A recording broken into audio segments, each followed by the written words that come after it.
Bon, bien le bonjour à tous, j'espère que vous allez bien. Aujourd'hui, on va aller voir les messages pour nous dans la présentation de Jésus au temple quand il était petit, après 8 jours de sa naissance, et l'histoire de Siméon et Anne qui se croisent avec lui justement à ce moment-là. En fait, on va aller voir les messages qu'il y a dedans pour nous parce qu'il faut toujours se dire que quel que soit le passage qu'on lit, c'est pas pour rien. Il y a des messages personnels pour nous dedans, ou pour une autre personne qu'on va aider avec ce qu'on a lu. Donc, voici certaines interprétations issues d'études et de recherches, et d'autres qui ne tiennent qu'à nous. Pourquoi? Parce qu'on sait qu'il y en a des milliers, donc impossible de toutes les connaître et de toutes les dire. Si vous en avez d'autres, on est preneur. Laissez-les en commentaire, ça sera un plaisir de vous lire. Comme toujours, on dédicace nos études aux malades, aux personnes seules et à celles qui ont personne pour intercéder pour elles. D'accord?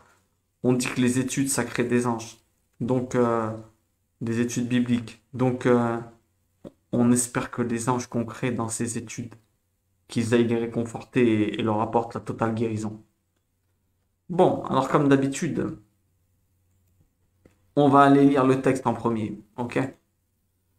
Alors, et quand 8 jours furent accomplis pour le circoncire, on parle du Christ, hein, quand il venait de naître, son nom fut appelé Jésus. On a vu qu'on met dans les études d'avant qu'on mettait le nom le 8e jour, nom duquel il avait été appelé par l'ange avant qu'il fût conçu dans le ventre. Et quand les jours de leur purification, selon la loi de Moïse, furent accomplis, ils le portèrent à Jérusalem pour le présenter au Seigneur. Selon qu'il est écrit dans la loi du Seigneur que tout mâle qui ouvre la matrice sera appelé saint au Seigneur. J'arrive mal à voir. C'est-à-dire premier-né, hein, qui ouvre la matrice, tout premier-né. Et pour offrir un sacrifice selon qui est prescrit dans la loi du Seigneur, une paire de tourterelles ou 2 jeunes colombes. Alors on va s'arrêter ici, hein. Première étape, on va s'arrêter ici. Et quand 8 jours furent accomplis pour le circoncire, son nom fut appelé Jésus, nom duquel il avait été appelé par l'ange avant qu'il fût conçu dans le ventre. Bien, alors qu'est-ce qu'on peut dire là-dessus? Marie, elle savait très bien que Jésus n'avait pas besoin d'être circoncis. Pourquoi? Vous allez me dire, mais qu'est-ce qu'il raconte? Parce que, en fait, il n'avait pas besoin. La circoncision, c'est un signe d'alliance avec Dieu, on est d'accord? Étant son fils, hein, étant son fils, est-ce qu'il avait besoin d'un signe d'alliance avec Dieu? Alors pourquoi elle l'a fait? Il y a beaucoup de raisons. Je vous en donne une. Cependant, elle l'a circoncis pourquoi? Bah, pas pour, simplement pour que plus tard ses frères juifs, pour pas lui fermer la porte au temple, pour que plus tard ses frères juifs ne fassent pas l'erreur de rejeter son message en le considérant comme un incirconcis. Et ça, c'était une raison qui a du poids. Si jamais elle faisait pas ça, eh ben son message, il n'aurait jamais été écouté par les religieux de l'époque. Et justement, s'il est venu, hein, s'il est venu à l'époque, c'était justement pour qu'on l'écoute et pas pour qu'il reste que personne l'écoute. Vous voyez ce que je veux dire? Donc c'était important de circoncire le petit pour qu'il se dise, tiens, personne ne pourra rien dire à ce niveau-là. Elle savait très bien qu'elle n'avait pas besoin de le circoncire. Vous voyez ce que je veux dire? Donc on continue. Ça nous enseigne quoi? Qu'est-ce que ça nous enseigne? Ça nous enseigne que si on veut transmettre la parole autour de nous, l'enseignement biblique autour de nous, il faudra parfois s'adapter et faire des choses conciliantes pour ne pas créer le rejet. Bien entendu, je parle de toutes les choses qui restent dans la loi, dans la Torah. Tout ce qui reste dans la loi, quand je dis la Torah, je répète, c'est pas le livre juif, c'est la Bible, c'est la Bible, hein, d'accord? Tout ce que tu peux être conciliant avec des gens tant que tu sors pas de la loi de Dieu. D'accord? Il y a des choses pour lesquelles il faut être intransigeant. Tu ne pourras pas, comment dire, entre guillemets, être d'accord avec tout ce qu'ils te disent. Mais tu pourras adapter certaines choses tant que tu sors pas de la loi. Pourquoi? Bah, pour qu'ensuite ils adhèrent à tes enseignements. Sinon, tu es un homme mort. Tu pourras pas faire passer le message. D'accord? En fait, une des pires fautes qu'on peut faire, qu'est-ce que c'est?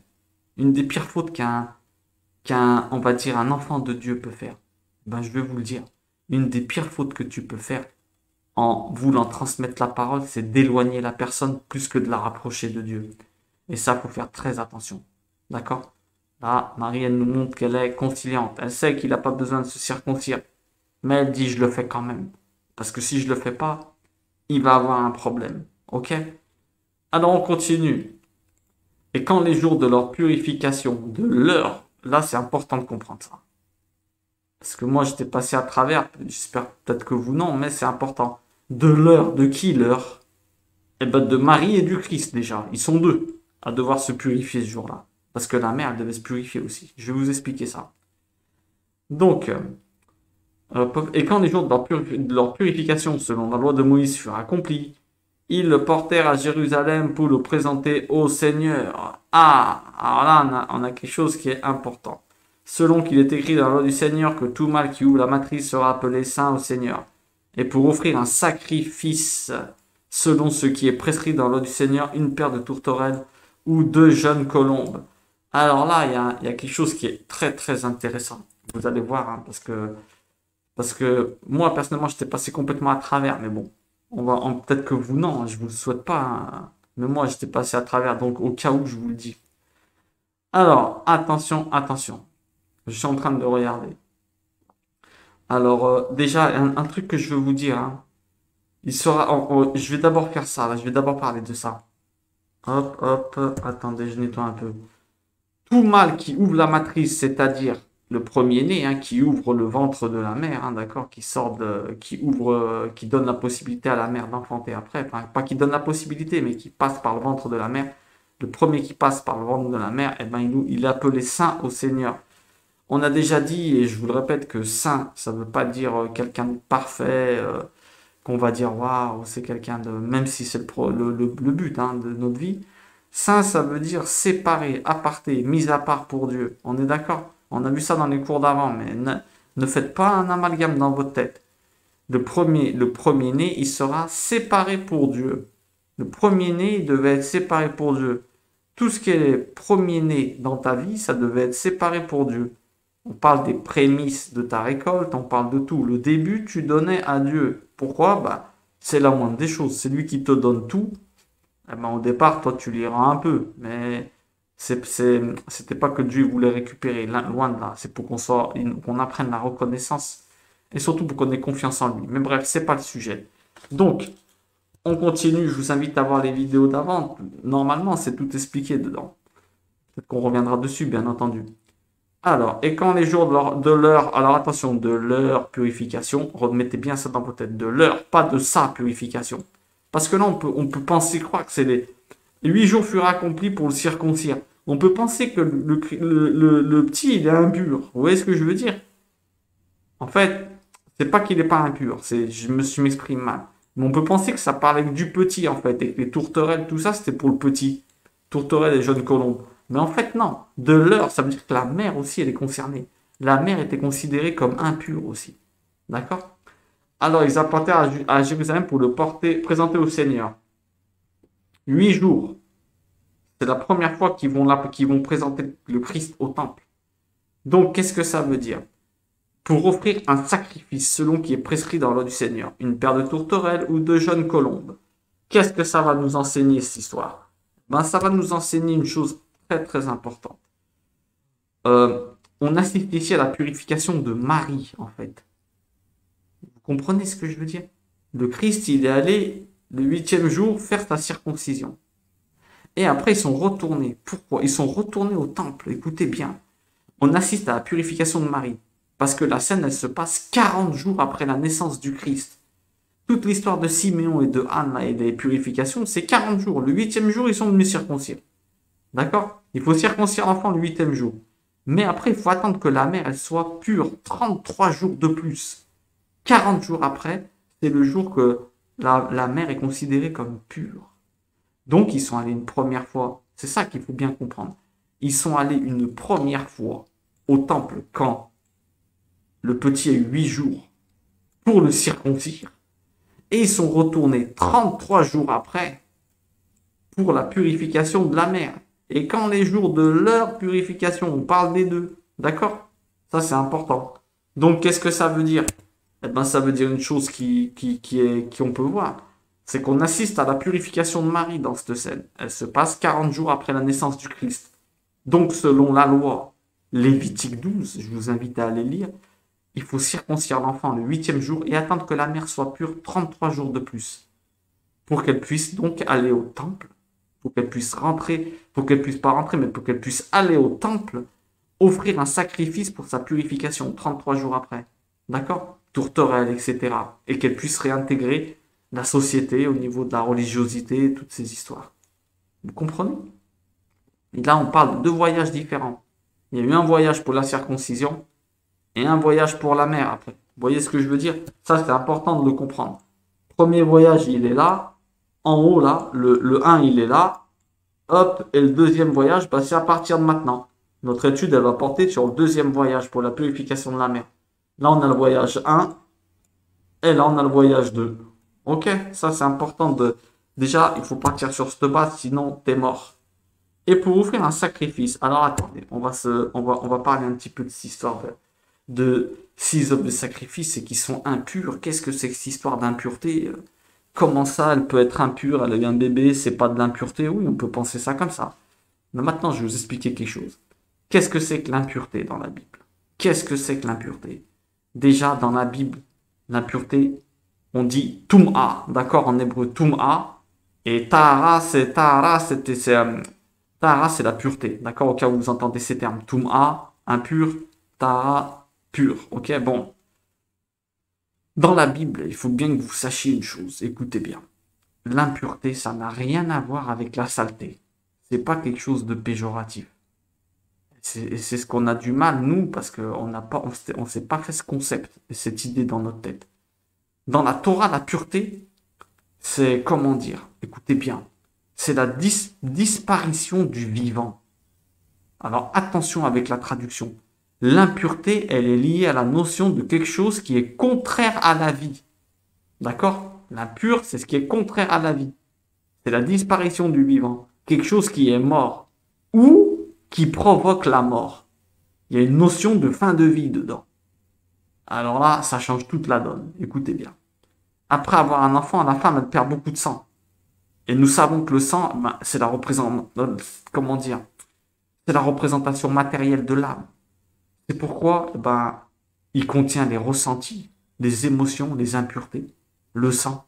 Vous allez me dire, mais qu'est-ce qu'il me raconte? Il retient les ressentis. Bien sûr que oui. Par les hormones. Le sang, il contient les hormones dedans.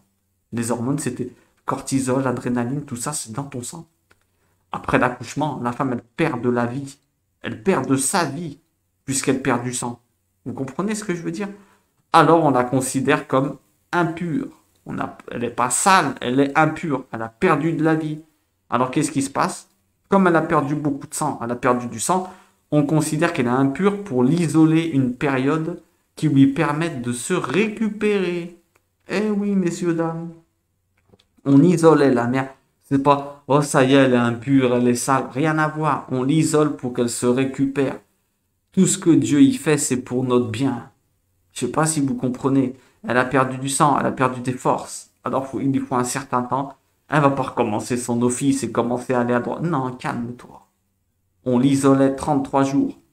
La mère, elle perd également la possibilité de faire une vie avec cette... je sais pas, quand par exemple la femme elle a des menstruations tous les mois, pourquoi elle est considérée impure?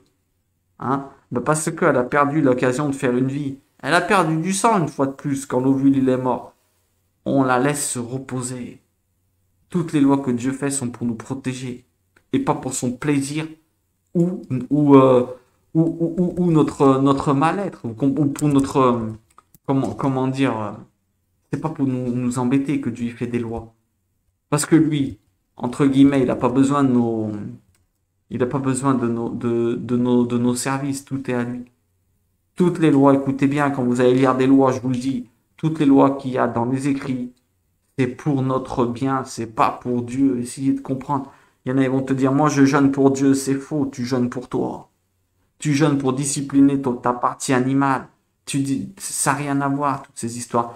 On en reparlera si Dieu le permet. On en reparlera parce que c'est important de comprendre ça. Dieu nous aime tellement que tout ce qu'il a fait, c'est pour nous protéger. Et pas pour son plaisir ou nous soumettre. Ça, c'est important. Revenons à l'impureté. Impur se dit aussi d'une chose dont on doit se distancer. Et ouais, qui peut t'enlever ta vie. Pourquoi? Bah parce qu'elle est trop puissante, cette chose. Elle a une force, attention. La chose impure, elle a une force invisible. Hein? Donc, ça veut dire quoi? Si tu t'en approches, eh ben, tu vas subir des dégâts pour ta vie. Des choses qui peuvent t'apporter la mort dans ta vie. Pour ça, il faut t'en éloigner. Quand Dieu dit ça, c'est impur, éloigne-toi-en. Ça, c'est impur, éloigne-toi-en. Ça veut dire qu'il y a des forces qui peuvent t'enlever de la vie dedans. C'est contraire à la vie. Donc, c'est quoi? Bah, c'est le total contraire de Dieu. C'est lié à la finitude. Vous comprenez? C'est le contraire de l'éternité, ce que tu vas faire. L'impureté. C'est le contraire de la vie. Donc, c'est le contraire de Dieu, le contraire de l'infini. Tu rentres dans le fini quand tu es dans l'impureté. Et c'est ça. Tout, tout ce qui conduit à la mort. Par exemple, allez, on prend des petits exemples. Les lépreux, pourquoi ils sont considérés comme impurs? Bah, parce que si tu les touches, ils peuvent te transmettre leurs bactéries. Hein? C'est comme, euh, c'est comme un corps d'un mort. Pourquoi il est considéré impur? Bah, parce que c'est pareil. Dès qu'il rentre en décomposition, direct, tu peux avoir des bactéries et ils t'amènent quoi? Et ils t'amènent la mort. Et ils peuvent te tuer, ils peuvent t'enlever de la vie. Tout ce qui enlève de la vie est considéré comme impur.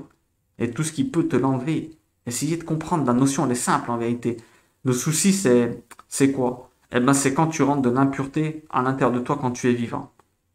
Tu parles mal d'une personne, tu la tues. Qu'est-ce que ça veut dire? Eh ben ça veut dire que toi tu es considéré comme impur. Et c'est pour ça qu'ils devenaient lépreux ceux qui parlaient mal des gens. Tu as tué l'autre et tu as rentré de l'impureté à l'intérieur de toi. Le péché il te rend impur. Pourquoi? Parce qu'il te tue intérieurement. Et en le commettant, tu peux tuer quelqu'un. Quand tu pêches, tu fais un péché. Quand je dis péché, c'est rater la cible. Je déteste ce mot, mais c'est pour aller plus vite. Quand tu commets un acte mauvais, eh ben, tu peux tuer quelqu'un. Et pas que physiquement. Donc, tu es impur. Tu te sens mal à l'intérieur. La partie animale, il est dit que ta partie animale, elle est activée par l'impureté. Donc, plus t'en rentres à l'intérieur de toi, eh ben, plus tu seras un animal. C'est ça qu'il faut vraiment vous dire. Il faut faire très attention à ça. Plus tu la rentres, eh ben, plus tu seras un animal. On dit que tu peux, comment dire, que Dieu aurait laissé un signe. C'est un truc qui est intéressant. On dit que Dieu, il aurait laissé un signe. Ça, c'est un enseignement des sages. Il aurait laissé un signe pour repérer l'impureté. L'impureté, c'est quelque chose que tu peux rentrer par tes yeux, par tes oreilles. Mais c'est quelque chose que il y a certaines formes d'impureté qui tu peux sentir avec ton nez. Elles ont des odeurs fortes. Un danger, par exemple. Vous voyez, c'est intéressant parce que un danger, ben, c'est quelque chose qui est nocif aussi à l'intérieur de toi. Vous remarquez, là, tout ce qui est impur, ben, c'est une odeur forte. Ça peut être nocif pour ton corps. C'est intéressant, je sais pas moi, là, allez, des trucs comme un fruit pourri ou quelque chose comme ça, il a de la mort en lui, mais il peut te faire du mal. D'ailleurs, c'est intéressant parce que même au niveau de l'intériorité, des fois, il y a des choses, tu dis, tiens, cette situation, je la sens pas. T'as vu, tu as senti l'impureté. Ok? Quand tu rentres de l'impureté en toi par les yeux, eh ben, c'est comme si tu te mettais un voile. Les Hébreux, ils appellent ça les clipotes, c'est-à-dire des sortes de, comment dire, des sortes d'écorces. Tes yeux, ils commencent à avoir des écorces, même dans ton cœur. Tu commences à avoir des écorces, des filtres, des voiles qui se mettent devant tes yeux. Et petit à petit, qu'est-ce qui se passe? Bah, t'accèdes plus à la réalité. Tu rentres de la mort en toi, c'est-à-dire que tu t'éloignes de la source de vie, de Dieu. Tu rentres de la mort. Voilà pourquoi le pécheur, le fauteur, celui qui regarde la nudité, par exemple, ou qui disperse la semence, et ben voilà pourquoi il se sent sale après. Pourquoi? Parce qu'il se vide de vie. Il a rentré de l'impureté. Il se sent comme mort. Vous voyez ce que je veux dire? Tu te vides de vie, tu te sens impur, tu as rentré de la mort. On a dit que l'impureté, c'est le contraire de la vie, donc la mort. Quand tu rentres de la mort, tu peux pas te sentir bien. Ton âme, elle est éternelle. Je sais pas si vous comprenez ça. Impossible de te sentir bien parce que ton âme, elle est éternelle. Donc comment tu veux te sentir bien si ton âme, elle est éternelle et toi, tu rentres de la mort? C'est obligé qu'il va y avoir un court-circuit à l'intérieur. C'est comme si tu mettais de l'huile sur le feu. Vous voyez ce que je veux dire? C'est quelque chose, c'est deux choses antagonistes. Tu rentres de la mort dans de la vie. Comment tu veux que la vie, c'est-à-dire ton âme, elle soit bien? Tout ce que tu fais, c'est la tuer. Faites attention à ces histoires. Faites attention à ce que vous regardez. La nudité, toutes ces histoires. Faites attention. La violence, tout ce qui peut vous rendre impur et qui vous salit l'intérieur parce que vous enlevez de votre vie. Donc, plus tu rentreras de l'impureté, moins tu accéderas au monde de l'invisible et de l'intériorité. Et plus tu seras matériel et animal. Ça veut dire que moins tu accéderas aux études. Vous comprenez ça? Moins tu accéderas aux études, moins tu accéderas à beaucoup de choses eh ben, qui sont très très importantes pour toi. Plus tu rentres de l'impureté, et plus tu vas t'éloigner du monde de Dieu. C'est ça qui est important. Tu regardes des femmes nues. Dès que tu termines de nourrir ton animalité, après ton intérieur il est mal, comme un mort. C'est te tuer. Pourquoi? Parce que, comment te dire, tu les as pas achetés, tu les auras pas à la maison, ces femmes. Quoi qu'il arrive, tu tues ton âme. Raison pour laquelle, eh ben, il faut pas en vouloir aux gens qui sont, entre guillemets, méchants, aux gens qui renient Dieu. En fait, c'est des victimes qui ont craqué à un moment de leur vie et qui ont rentré de la touma en eux, de l'impureté. Et ça a créé, ben, qu'ils ont des voiles et ils n'accèdent plus à la lumière. Bien qu'ils croient voir, hein. En fait, l'impureté, c'est comme quand je disais les voiles, plus t'en rentres, eh ben, c'est comme si tu avais des lunettes. Et plus t'en rentres, plus l'impureté que tu rentres, elle te tamise les lunettes jusqu'à que tu as comme des lunettes de soleil. Et puis chaque fois que tu en rajoutes une, eh ben, tu fais grandir le verre. Tu t'épaissis le verre, t'épaissis le verre. Et toi, tu crois que tu vois bien, c'est ça le pire. Tu crois que tu vois, mais en vérité, tu vois rien. Les personnes qui sont mauvaises et qui renient Dieu, eh ben, c'est qu'elles ont rentré tellement d'impureté en elles, peut-être même sans faire exprès, sans savoir. Eh ben, maintenant, elles ont du mal à distinguer la vraie lumière. Voilà le problème. Beaucoup de prières pour eux. Ne jugeons personne. Beaucoup de prières pour eux. Alors, on a vu une chose intéressante, c'est qu'ils vont offrir. Marie, elle va offrir quoi? Elle va offrir, comme on a dit, deux. Alors, pour les sacrifices, alors on vient de voir, selon ce qui est prescrit dans le Seigneur, une paire de tourterelles ou deux jeunes colombes. Alors là, on a une chose intéressante qu'on va mettre sous le coup tout de suite. Le couple, il est pauvre. Pourquoi? Parce que cette offrande, c'est l'offrande autorisée pour les plus modestes. Sinon, c'est un bovin. Ah, alors ça veut dire quoi? C'est que c'est des pauvres. Mais leur offrande, bien que petite, elle suffit à leur purification. Alors là, on a un enseignement qu'il faut comprendre tout de suite. Pour Dieu, c'est notre intention qui compte. Écoutez bien ce que je vous dis. Bien plus que notre donation, nos actes, nos réalisations et nos succès. C'est pas tes succès qui vont faire que tu vas compter pour Dieu. C'est pas tes réalisations, c'est tes intentions. Parce que tout ce qui est matériel et toutes les situations, tout ce qui a de la valeur, élevée ou non, tout appartient à Dieu. Donc lui faire une offrande, quelle qu'elle soit même petite, revient à lui rendre quelque chose, eh ben, qui est déjà à lui. Voilà pourquoi ce qui compte le plus pour Dieu, c'est quoi? Eh ben, c'est tes intentions.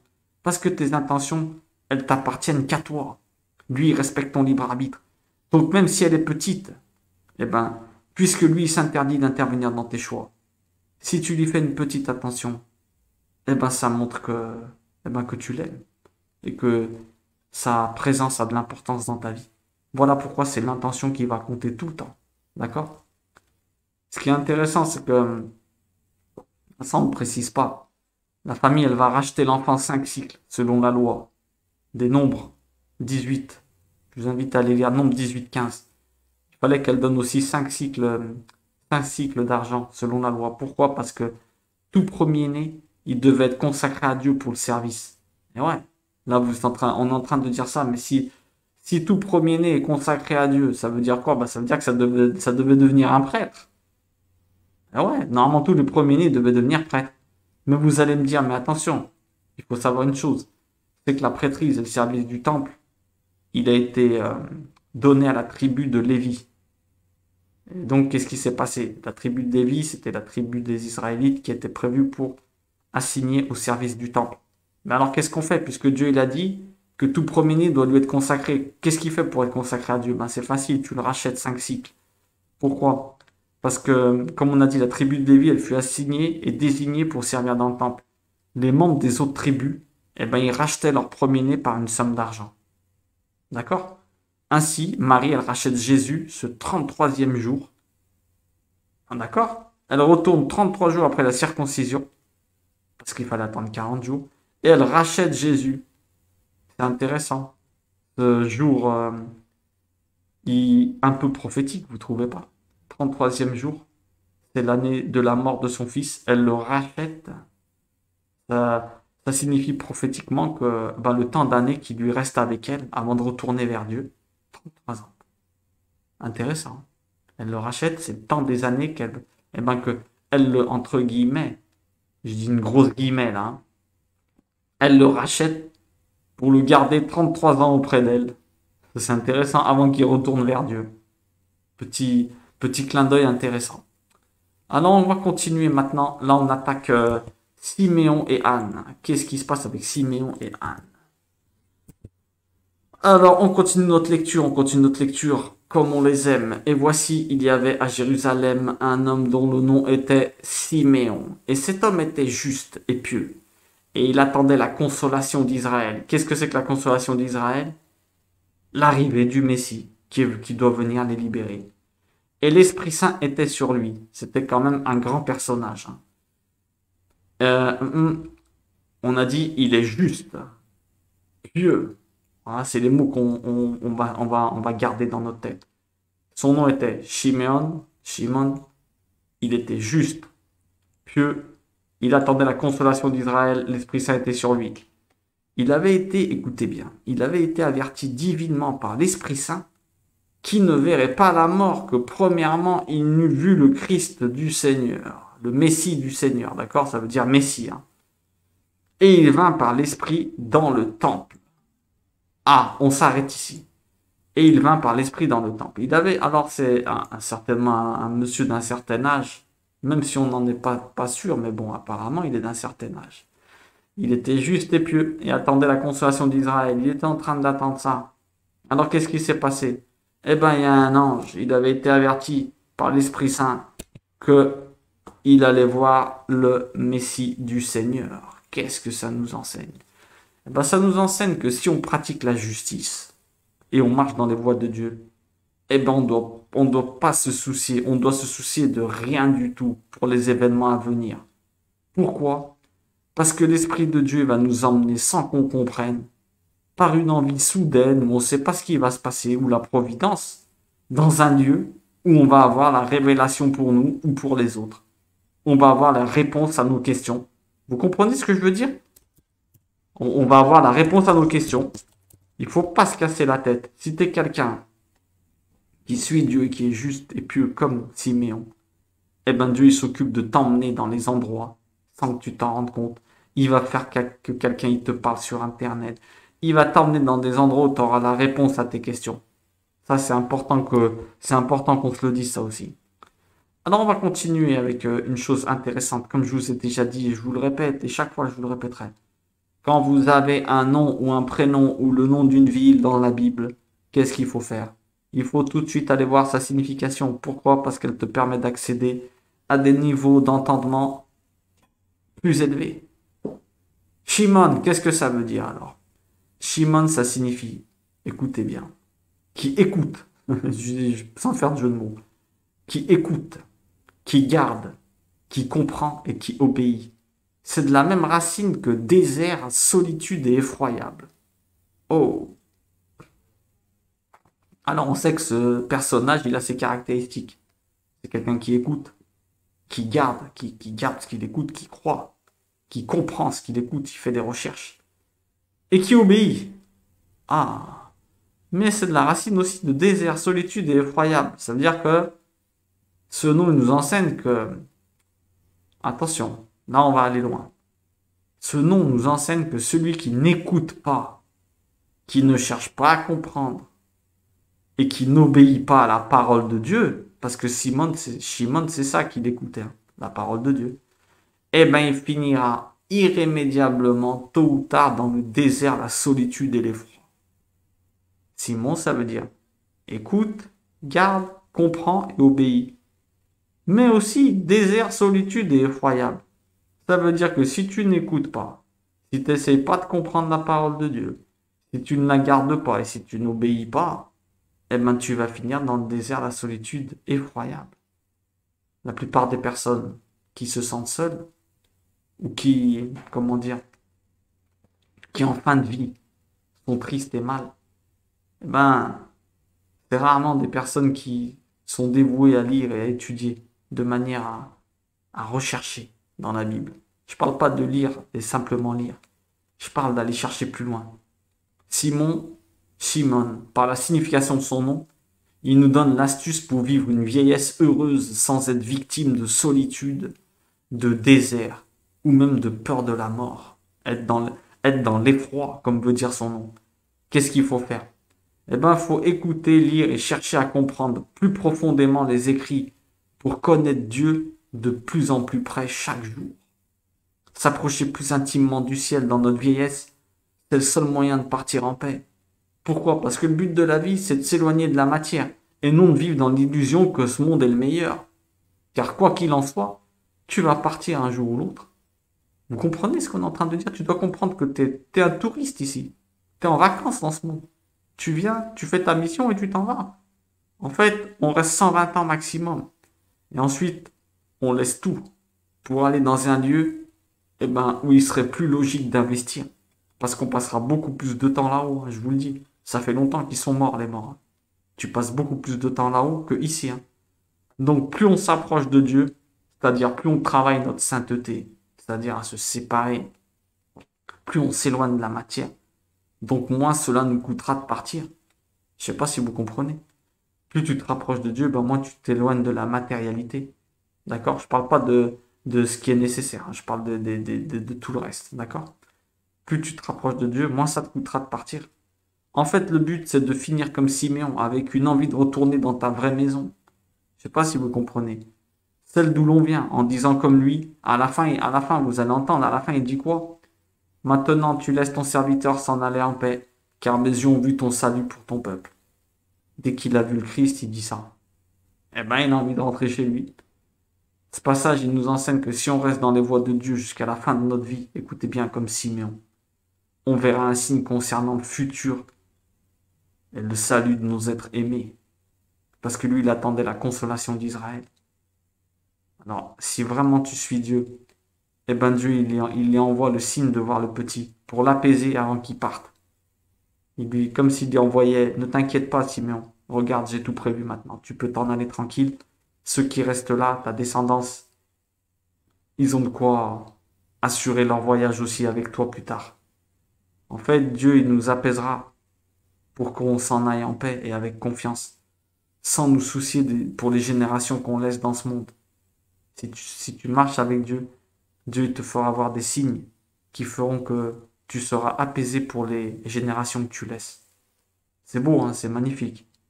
En fait, pour résumer, l'astuce pour vivre heureux, quel que soit ton âge, c'est de chercher à comprendre le sens profond des écritures bibliques chaque jour. Mets-toi en mode je recherche, cherche à comprendre quels sont les messages. Parce qu'elle s'adapte au lecteur avec plusieurs niveaux de lecture. On a dit littéral, accessible à tous. Métaphores, des codes, des révélations. Ainsi, quand on accède à des niveaux supérieurs au premier niveau, notre vie elle change et l'ennui devient impossible. Pourquoi? Parce que notre vie devient une recherche de perles précieuses, contenues dans les textes, constantes. Vous comprenez ça? Toute ta vie, elle change parce que tu sais qu'il y a des perles de partout, dans tous les sens. Et encore plus si tu les partages à droite à gauche. L'existence, elle devient passionnante jusqu'à la fin, puisque les messages et les interprétations des écrits, ils sont infinis. Comprenez ça? Et on trouve des réponses à des questions qu'on se posait depuis notre enfance dedans. Si je pouvais vous souhaiter une chose à tous ceux qui écoutent, et à ceux qui n'écoutent pas, c'est de tomber dans la lecture biblique, mais pas au niveau où on lit et ciao. Dans le niveau où je cherche à comprendre, je recherche, j'essaie de comprendre les messages, capter les messages. Parce que là, je vous garantis que votre vie, elle change. Il n'y a rien qui pourra te remplir. Moi, j'ai connu beaucoup de choses, je vous dis la vérité. Je sais, les plaisirs de ce monde, des trucs, je sais pas moi, des joies, je sais pas, enfin, il y en a plein. Les jeux, tout ce qui peut jeux vidéo, les jouer au foot. Je prends des exemples tout bêtes, hein. Il n'y a rien qui peut te remplir comme ça. Je faisais de la musique, des concerts, t'étais bien quand tu finissais et tout. Mais il n'y a rien qui t'apporte. Tout le reste, c'était entre guillemets, des choses que tu aimais bien, mais ça ne durerait pas, ça durait pas. Par contre, il n'y a rien qui peut te remplir à un niveau comme te remplir les écritures et de te voir comprendre quelque chose que tu n'avais jamais compris. Là, tu sens que tu prends Tu sens que ça rentre à l'intérieur. Et la joie que tu as, elle est pour toujours. C'est pas quelque chose que tu peux perdre. Mais si Dieu le veut, on en reparlera de ça aussi. Beaucoup de personnes, elles pensent qu'elles ne servent plus à rien. Mais moi, je vais vous dire une chose. Faites comme Siméon. Si certaines personnes qui ont un certain âge, elles se disent, moi, je ne sers plus à rien. Ben, moi, je vous dis une chose. Si vous êtes encore là, c'est que votre mission n'est pas terminée. Dieu, il te donne l'occasion de nettoyer tes péchés jusqu'à la fin en faisant des bonnes actions. Et n'oubliez pas, ne croyez pas que vous n'êtes pas assez intelligent pour comprendre. Parce que c'est faux. La sagesse et l'intelligence, ça n'a rien à voir. La sagesse, c'est Dieu qui la donne. D'accord? L'intelligence, ça se travaille. Mais la sagesse, tu peux être éclairé sur un texte et un religieux de 20 ans, il avait rien compris. Là, on n'a pas tous la même mission. Donc, c'est normal qu'on ne comprenne pas tous la même facette de l'interprétation. D'accord? De la phrase. Toi, tu vas lire aujourd'hui, la Bible, elle s'adapte à toi. Ça veut dire quoi? Ça veut dire qu'elle va te répondre. Tu as des messages pour ta situation d'aujourd'hui. Demain, tu vas lire la même phrase, elle sera adaptée à ta situation de demain. Donc, l'important, c'est de rentrer des infos. Il faut que vous sachiez une chose si vous avez un certain âge. Ne croyez pas que vous servez à rien. La science, elle a démontré que tu crées des neurones, des connexions jusqu'à la fin de ta vie. Qu'est-ce que ça veut dire? Tu es capable de tout. Combien il y en a, ils sont morts de solitude sans, sans comprendre que leur bonheur ne pouvait pas dépendre des autres, mais de ce que toi tu apportes aux autres. Ça veut dire quoi? Ben, ça veut dire que sinon c'est du ping-pong déjà. D'accord? Ce qui te permet d'exister, c'est ce que tu sortiras de toi. Le bonheur, il peut pas dépendre des autres. Il doit dépendre de ce que toi tu peux leur apporter. Jusqu'à la fin de ta vie, tu peux apporter à quelqu'un. Étudie, apprends des choses. Tu vas me dire, ouais, mais si j'ai personne, je suis tout seul. Prie pour eux. Quand je dis prie pour eux, c'est pas faire des séries de prières. Tu peux lire des psaumes, bien entendu. Réciter des psaumes si tu les connais par cœur. Mais une prière, c'est surtout parler à Dieu de la situation. Parle de la personne. Parle de la personne avec Dieu. Ok? Personne ne sert à rien et vous pouvez accéder à l'étude au niveau beaucoup plus profond. Et c'est ça qui fera que vous allez être heureux en fin de vie. Si vous êtes tombé là-dedans, vous vous ennuierez jamais. Parce que vous aurez de quoi vous occuper jusqu'à la fin de vos jours. Parce que croyez-moi, jamais vous pourrez atteindre toutes les interprétations qu'il y a. Ok? Donc, Siméon, il a vu l'apparition, et là, il voit le petit. Et il va par l'esprit dans le temple. On a dit, Dieu, il t'emmène quand t'es quelqu'un qui le suit. Il t'emmène découvrir tes vérités et voir tes réponses.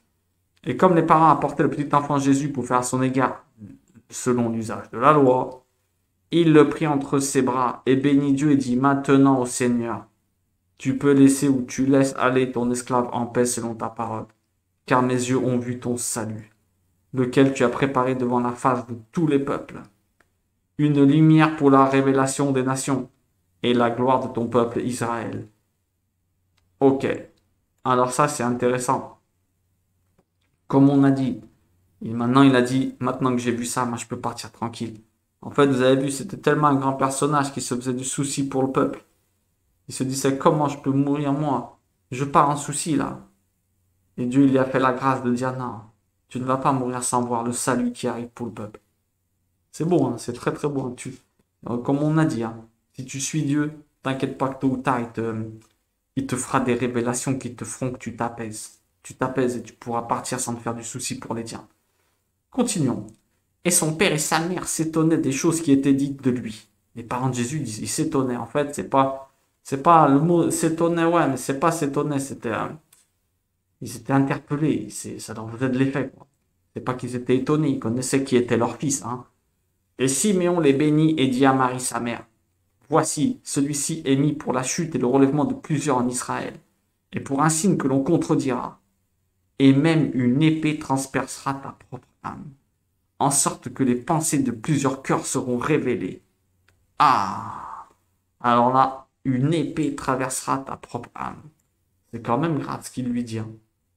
C'est quand même grave ce qu'il lui dit. Et là, on voit que Marie, elle dit rien. Pourquoi? Parce qu'elle le sait. Ok? Elle le sait. Là, il n'y a pas marqué Marie était étonnée encore plus. Non, non.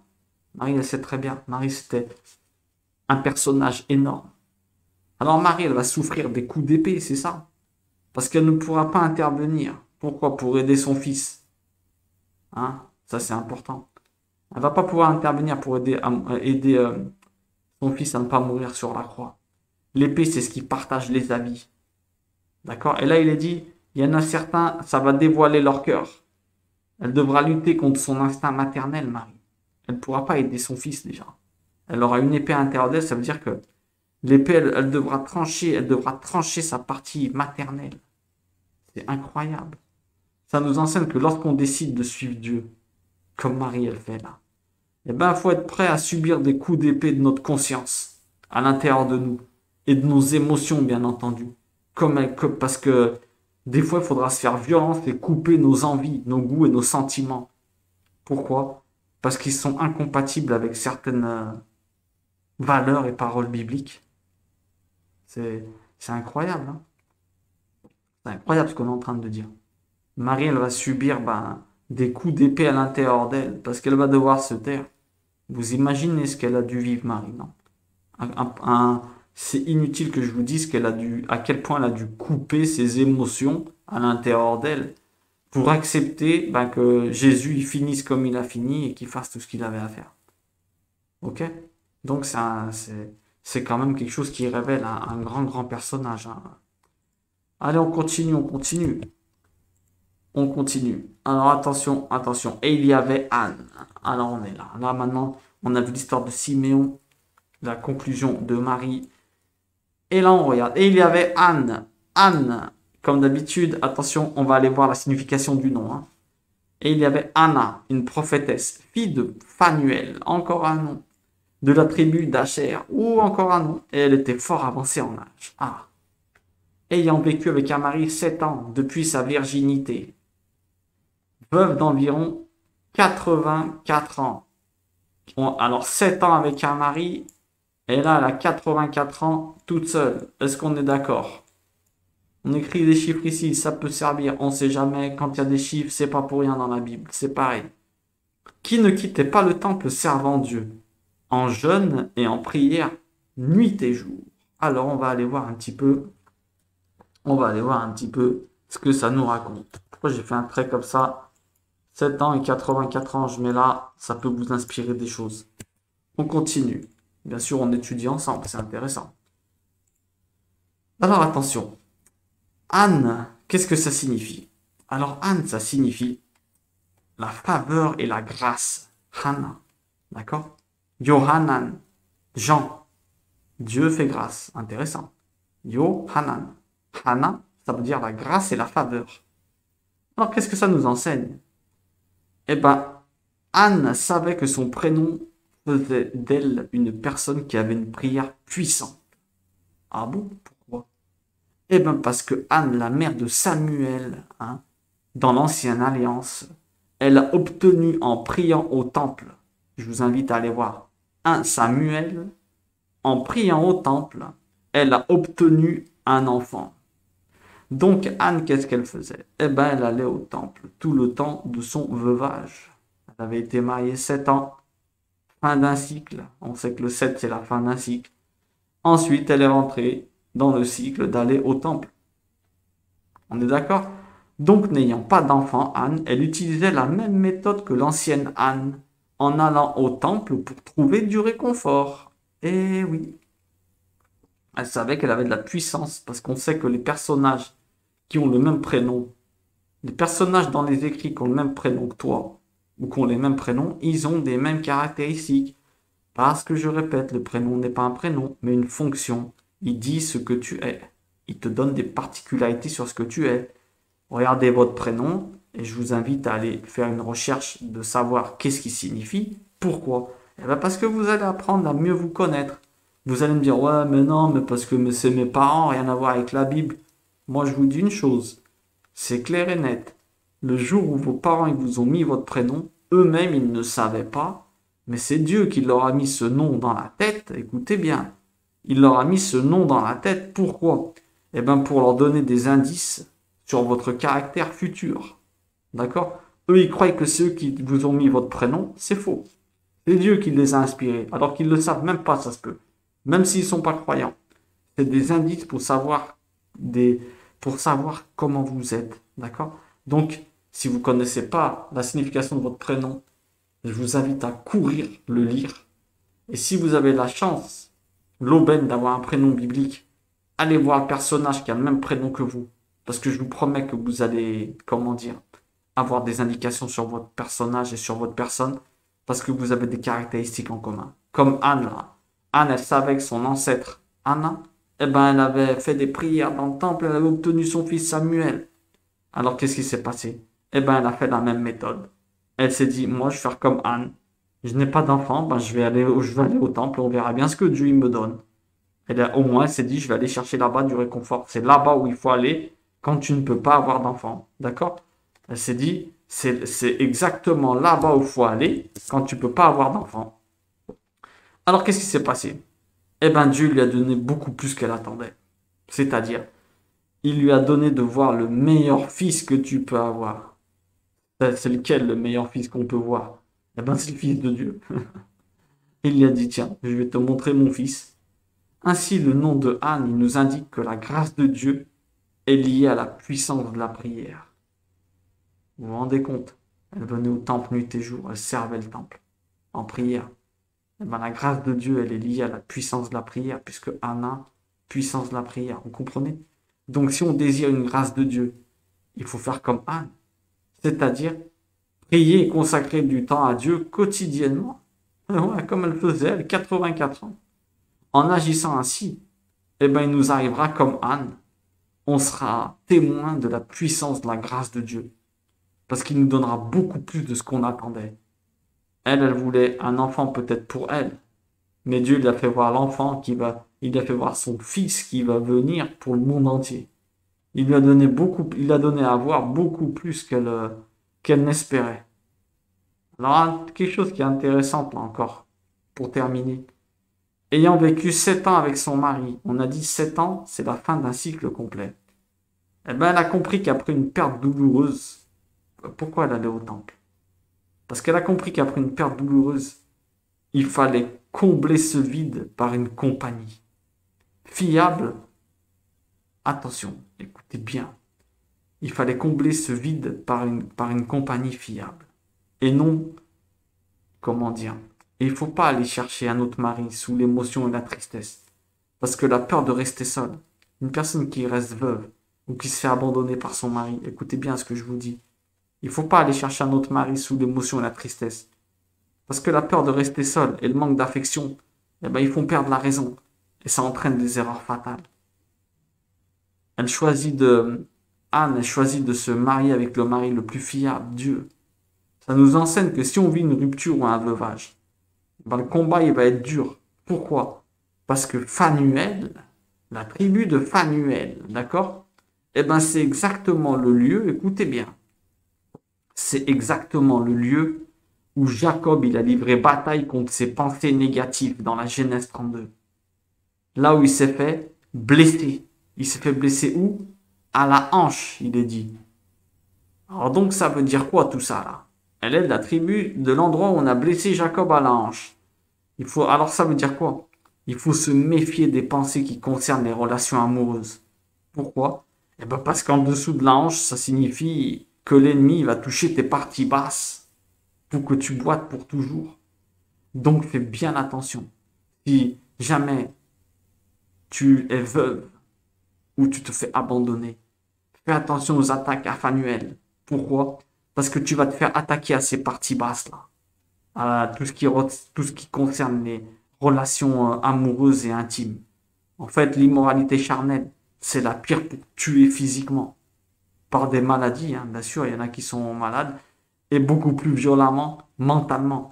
Parce qu'ensuite, tu te sens sale, coupable, abusé et complètement perdu. Moi, je vous dis, écoutez bien, l'enseignement, il est monstrueux. Anne, elle nous montre que la seule manière de vivre le célibat et le veuvage de manière agréable, sans se perdre et détruire ta vie, c'est de devenir comme elle.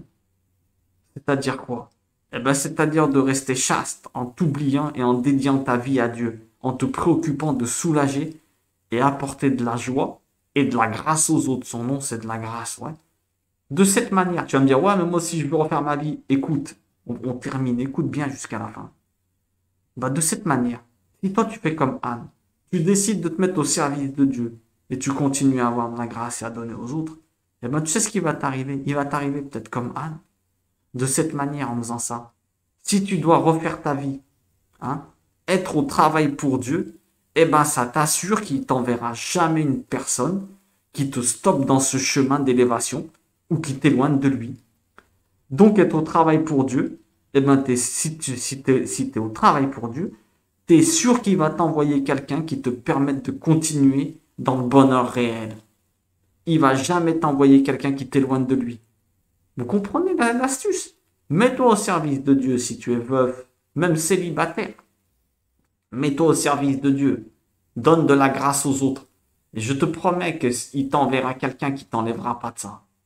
Vous comprenez? Ne faites pas, ne vous précipitez pas à aller à droite à gauche parce que la peur de se sentir seul et la solitude, elle fait faire de grosses erreurs. Elle fait faire de grosses erreurs. Et après, elles sont irrémédiables parce que, comme je vous dis, tu te sens sale. Très, très sale. Et après, c'est plus jamais pareil. Donc, une chose est sûre, si vous êtes tombé dans le passé, comme d'habitude, rien n'est plus fort que la repentance. Tout saute avec une repentance. Tout. Quelle que soit l'erreur, le péché, la salissure que tu as fait, si tu te repens, ça saute. Dieu, il ne regarde pas. Alors ne le regarde plus toi-même. Conseillez les autres. N'oubliez pas, prenez cet exemple de Anne. On a deux gros exemples là. Siméon, il t'explique comment finir ta vie en tant qu'homme qui sont en train de, parfois, Dieu nous en préserve et que ça n'arrive plus, qui sont en train de s'ennuyer, ah, je sais pas quoi faire. Tombe dans la lecture. Tombe dans la lecture. Mais pas la lecture au niveau 1 des histoires. Recherche, fais des recherches, essaie de comprendre pourquoi ça, pourquoi si. Tombe dans la lecture biblique et tu t'ennuieras jamais jusqu'à la fin de ta vie. Tu as les capacités, quel que soit ton âge. La sagesse, c'est pas l'intelligence, ça n'a rien à voir. D'accord? Et pour les femmes, eh ben, si vous sentez que vous avez plus de, comment dire, si vous êtes célibataire, si vous êtes veuve, statistiquement, les femmes, il y a beaucoup plus de veuves que de veufs. Eh ben, peut-être que vous pourrez refaire votre vie, je ne sais pas. Mais à une condition, si vous voulez pas que la situation elle empire, hein, elle soit pire qu'au départ. Il faudrait pas que tu partes de veuve à et célibataire et empirer ta situation. Parce que si avant tu te sentais seul, cette fois-ci tu vas te sentir seul, frustré et dégoûté de la vie. Faites comme Anne. Mettez-vous au service de Dieu. Allez au temple. Symboliquement, ça veut dire mettez-vous au service de Dieu.